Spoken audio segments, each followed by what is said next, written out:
আব্বু আন্নে কোনায় তুন এত টাকা পাইছেন? তোকে কি করে কমু কথাটা? কি হইছে আব্বু আন্নেরে আই একখান কথা জিগাইছি।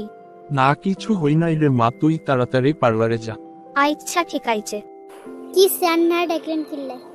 সুমাইয়ার মা তোরে একখান কথা কমু। কি কইবেন তাড়াতাড়ি কোন। আয় আর বেশিক্ষণ বাইতান্ন, তুই সুমাইয়ার খেয়াল রাখিও, সুমাইয়ার রে কষ্ট দিও না। এগুলো তুই কিয়া কও? হ্যাঁ এটাই সত্যি। কিল্লে এনে ব্যস্ত নরে কনসেন কি ওই সামনের? আই নিজের একটা কিডনি বিক্রি করছি। এগুলো নে কি কোন? আ আ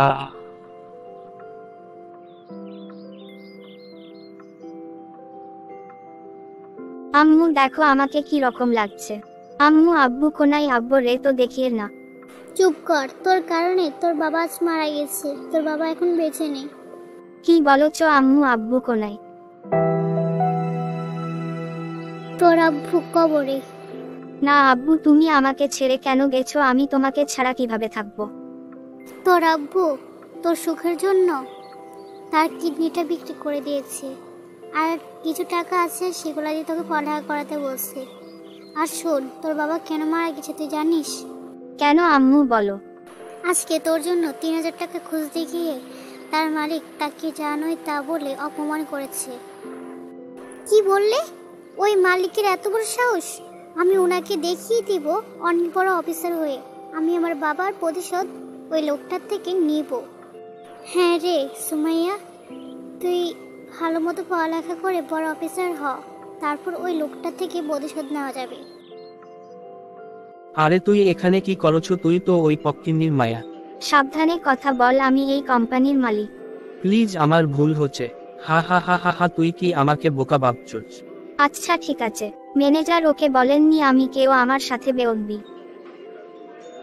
এই আপনি জানেন না উনি কে? উনি আমাদের কোম্পানির মালিক। কি? হ্যাঁ এটাই সত্যি। প্লিজ আমাকে ক্ষমা করে দাও, আমাকে চাকরি থেকে তাড়িয়ে দিও না। আমাকে তাড়িয়ে দিলে আমার পরিবার কি খাবে? আমার পরিবারের খারাপ অবস্থা। ও তাই বুঝি ওদিন আমার বাবা তোমাকে কতবার করে বলল তখন তুমি তাকে জানোই তা বলে অপমান করছো, তাকে গালি দিচ্ছ, আর আজকে আমাকে দেখ। আমি এখন এই কোম্পানির মালিক আর তুমি সামান্য কর্মচারী। আমি আমার ভুল বুঝতে পারছি, আমাকে ক্ষমা করে দাও। ভুল তুমি আমার আব্বুর সাথে করেছো। আপনার আব্বু কোনাই, উনার কাছে মাপ চাও। অনেক দেরি হয়ে গেছে। কেন, কি হয়েছে? আপনি আমার আব্বু এত অপমান করছেন। আমার আব্বু তার কিডনি বিক্রি করে দিচ্ছে আমাদের জন্য। আজকে এই কারণে আমি জীবনে গড়ে তুলেছি আমার বাবা আমার সুপার হিরো। এটা আমি কি করলাম? আল্লাহ আমাকে ক্ষমা করবে না, সত্যি বাবা সুপার হিরো। আমি আমার বাবাকে কত কষ্ট দিচ্ছি আর আপনি আপনার বাবাকে এত ভালোবাসেন। সত্যি সব বাবারাই সুপার হিরো তার সন্তানের কাছে। আব্বু তুমি আমার সুপার হিরো। আপনি চলে যান এখান থেকে, আমার রাগ হচ্ছে। আচ্ছা যাচ্ছি। কেমন লেগেছে আমার গল্পটি তোমাদের? বাবা আমার সুপার হিরো, এটা হলো শেষ পার্ট। তোমাদের কেমন লেগেছে অবশ্যই কমেন্টে জানাবা। আর এরকম আরো ভিডিও পেতে চাইলে আমার চ্যানেলটিকে সাবস্ক্রাইব করে দাও। ধন্যবাদ।